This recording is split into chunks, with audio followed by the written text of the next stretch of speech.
started taking piano when I was about to turn 7, and very quickly he must have started me writing little songs. So I remember he was like, write a 4-bar piece. So I wrote a little kind of piece, and then he said, okay, next week, write a 4-bar, first write a little poem, and then write a 4-bar piece to set your poem to music, so it'll be a little song. So for some reason I wrote this song called Oy Vey, What a Day.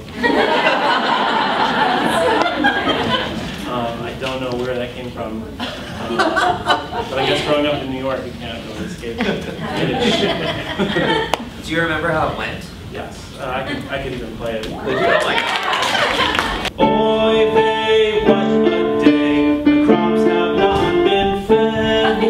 Oy vey, what a day, it's already time for bed. I thought I had to be an auteur, I thought I had to write, deep stuff about middle-aged people. And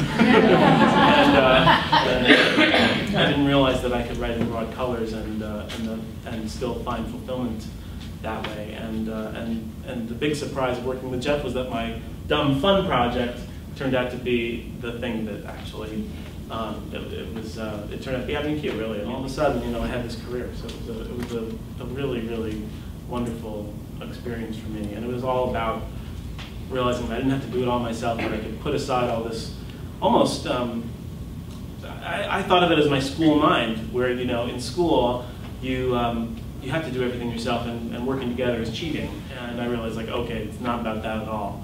Life's about working with people, and that's what works for me. At first, we thought the other guy was just there to be like Mr. Strapping, good looks, and that he would die in like the 4th scene. He'd get eaten by a lion right away, or get shot by the warlord, and that Elder Cunningham would have to man up. But we realized that we kind of started to fall in love with the idea of having that character learn from Cunningham. And but what was hard was that that's a very passive thing, and it came off that way very much in most of the drafts. This character was just kind of a stage weight, and it was that was the hard work of writing Mormon. It was because every time we changed our mind about Elder Price, we'd have to rewrite the whole script.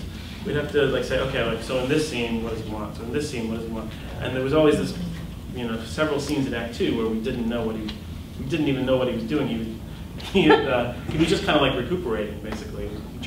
We had him calling home. We had to do.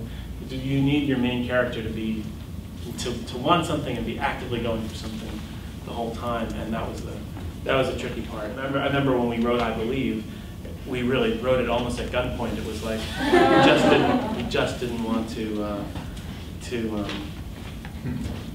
write anything. And I think I was like, well, it sounds like it sounds a little bit like I Have Confidence in Me from Sound of Music. I'm sure he was like, oh, I don't know that song. Play that. Played it on YouTube, and he was like, just do that. That's it. Well, guys, let's thank Bobby Lopez.